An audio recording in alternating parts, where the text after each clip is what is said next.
source majeure des épidémies d'infections urinaires est liée au poulet. Si je t'apporte rien dans cette vidéo, je t'invite à te désabonner, surtout si tu es mangeur de poulet et de volaille. Dernièrement, le professeur Raoul a déclaré que la plupart des infections urinaires étaient dues à la consommation du poulet. Quelque chose véritablement m'a intéressé parce que nous avons un vaillant frère africain, médecin-chercheur, qui est venu le répondre. Écoutons le professeur Raoul.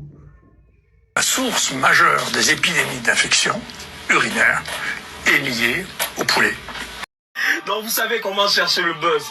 Bon, vous avez raison d'une part parce que on peut faire une infection en consommant de la volaille. Ça, vous avez raison. Mais là, cette infection va causer des pneumopathies. Mais je vous explique, professeur, prenez un stylo. Vous cherchez trop le buzz. En réalité, cette infection va venir de la chlamydia. Il y a deux espèces dans la chlamydia. Il y a ce qu'on appelle la chlamydia psittaci. Il y a ce qu'on appelle la chlamydia trachomatis. La chlamydia trachomatis n'est que pathogène chez nous les hommes. Mais la chlamydia psittaci peut attaquer les mammifères et les espèces aviaires. Ce qui va causer peut-être des pneumopathies.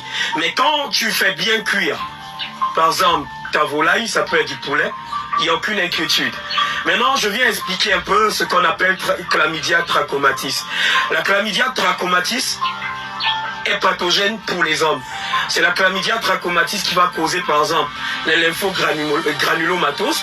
Pour ceux qui comprennent pas ce que ça veut dire lymphogranulomatose, lorsque tu fais une chlamydia, tu vas constater qu'il y a des adénopathies. Les adénopathies, ça veut dire que ce sont les ganglions lymphatiques qui gonflent. Ça gonfle là, à côté de ton appareil génital.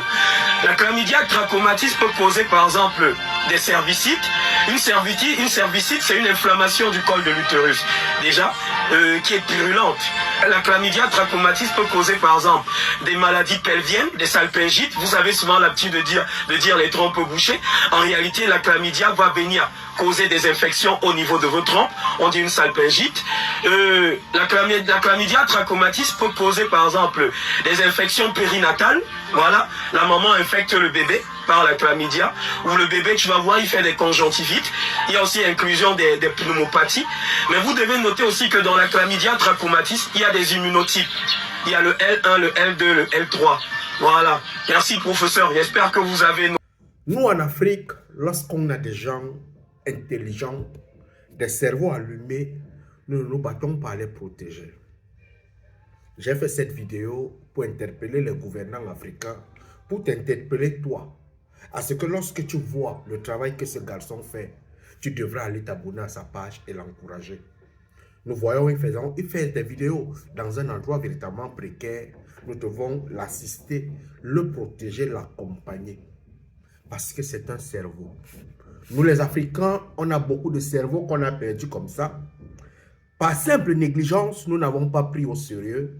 Mais depuis que je suis ce garçon, il a parlé de l'insuline, la fabrication de l'insuline. Il parle de beaucoup de choses, de médicamentation. Il parle de médecine avec tellement de simplicité que rien à dire. Abonne-toi à sa page. Suis ce gars. Tu n'en sortiras pas là étant bête. Parce qu'il y a des diabètes, il y a des chlamydia, il y a tellement de choses qu'il explique ça avec tellement de simplicité. Je n'ai pas encore vu ça. Mais dans sa précarité, il nous apporte un très grand enseignement. Allume ton cerveau, mon frère.